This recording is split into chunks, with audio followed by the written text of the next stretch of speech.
Welcome to the English with Kirsty podcast from www.englishwithkirsty.com. Here I'll be sharing with you tips, information and other learning resources so that you can improve your business English.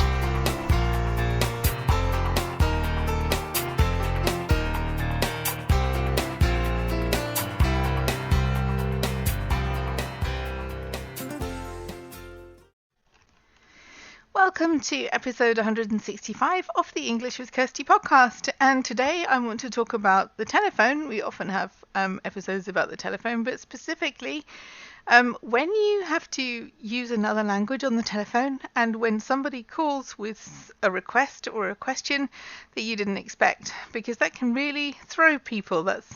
Sometimes I think the idea of speaking another language on the telephone is daunting at first. I remember I often tell the story of my first call that I had to make in German and how nervous I was, and I wrote my script and I said everything I had to say, and then I found out that the person I needed to speak to wasn't actually there, so I was going to have to call back and do it again anyway.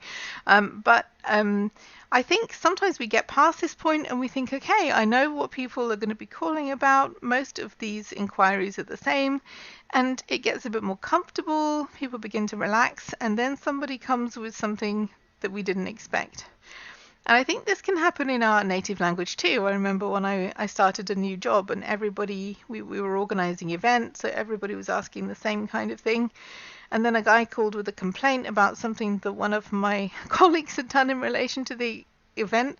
And I had no idea what to do with this guy. I didn't know what the complaints procedure was. I didn't know if he was telling the truth. I mean, he was, but I didn't know that at the time. And that was a different experience. It was a different kind of question than I'd been asked, and even though that was my native language, I had to tell him that I'd get back to him because I had no idea what to do with him at the beginning.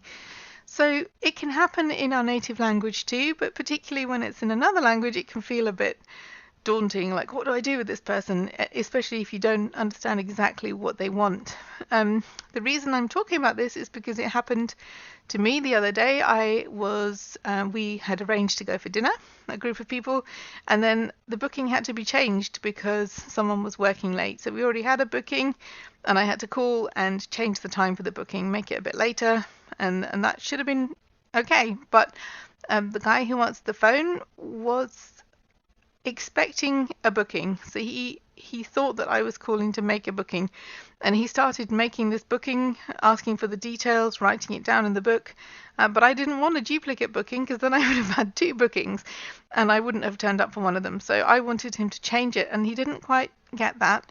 So it was okay because he then passed the phone to someone else who sorted it out. That was fine, but it just made me think how it feels sometimes when you're dealing with another language and the person doesn't want what you think they want, and then you don't know what they want because you already have it in your head that they're going to ask for one thing and they don't, and then it can feel a bit uncomfortable, I guess, because you don't actually know what they want.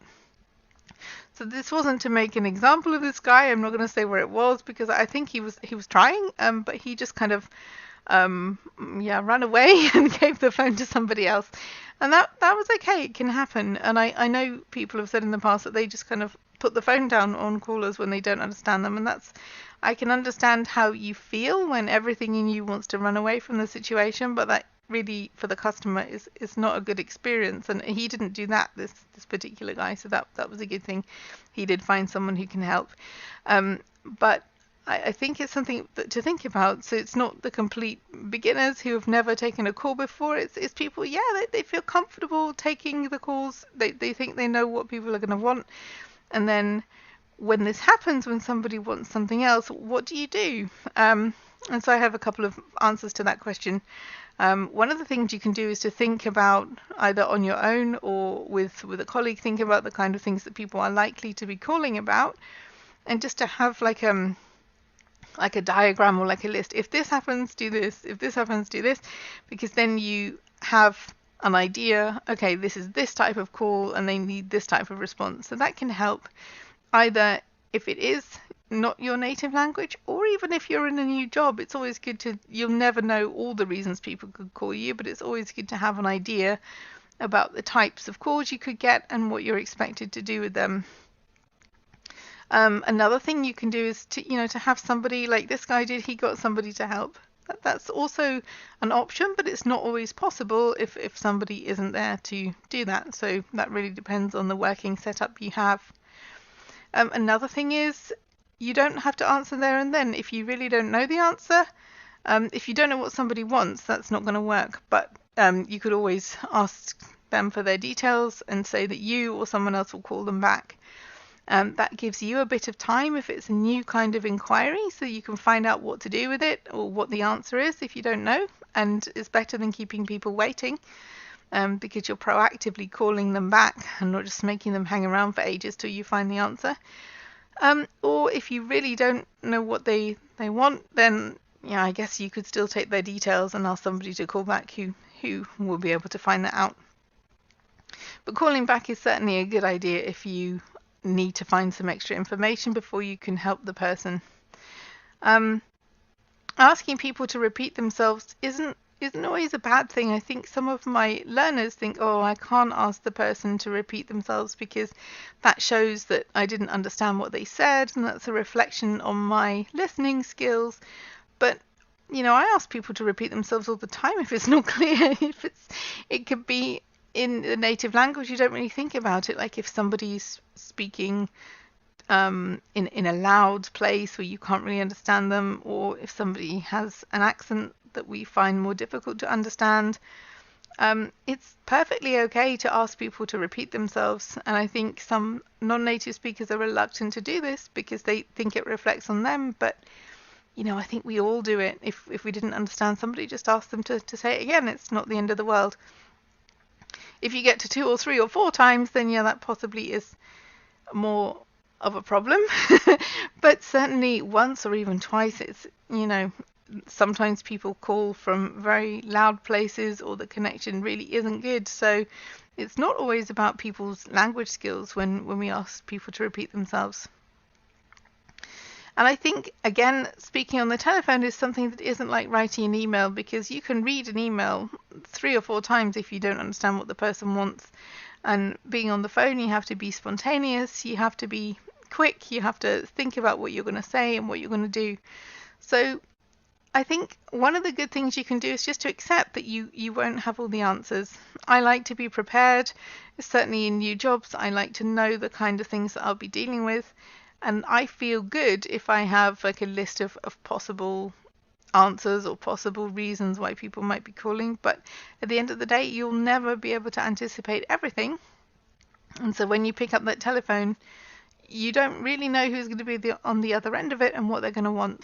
So I think sometimes just accepting that we don't have all the answers is good, because then it means that we can think about our other options, whether that is taking the person's details, or speaking to a colleague quickly, or even passing them on. But that depends on whether somebody else is there to do it and whether we really need to do that, because maybe we just need a bit more time.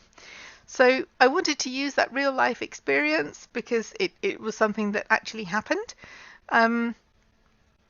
I hope the person didn't feel too bad afterwards. I certainly, as the customer, got what I needed. There wasn't a problem. I could tell what he was doing. He really thought that I wanted something that I didn't want. And that's another thing. Just don't assume what people will want based on past experience, because you really have to listen to find out what they do want. So I know this is more based at people who are learning English, as many of these episodes will be, because it's about learning English, it's about language courses. But if you're not learning English and you do find the telephone more difficult, maybe there's something here that you can take away as well, about the thinking about the possible outcomes and thinking about your possible strategies for dealing with an unexpected request, or a request that you can't sort out straight away. In terms of people who are listening to this on the date that it's sent out, there are still places on the WhatsApp group for August 2019, and the 30 days to improve your English is beginning on August the 1st, 2019. So if you're interested in either of those things, one is working with other people on WhatsApp, talking to them, getting feedback on your English. And the other is a self-study course that will be running for 30 days throughout August. If you're interested in either of those two things, you can look at the show notes page where there'll be more information. So englishwithkirsty.com/podcast/episode 165. Otherwise, have a good week and have fun learning English.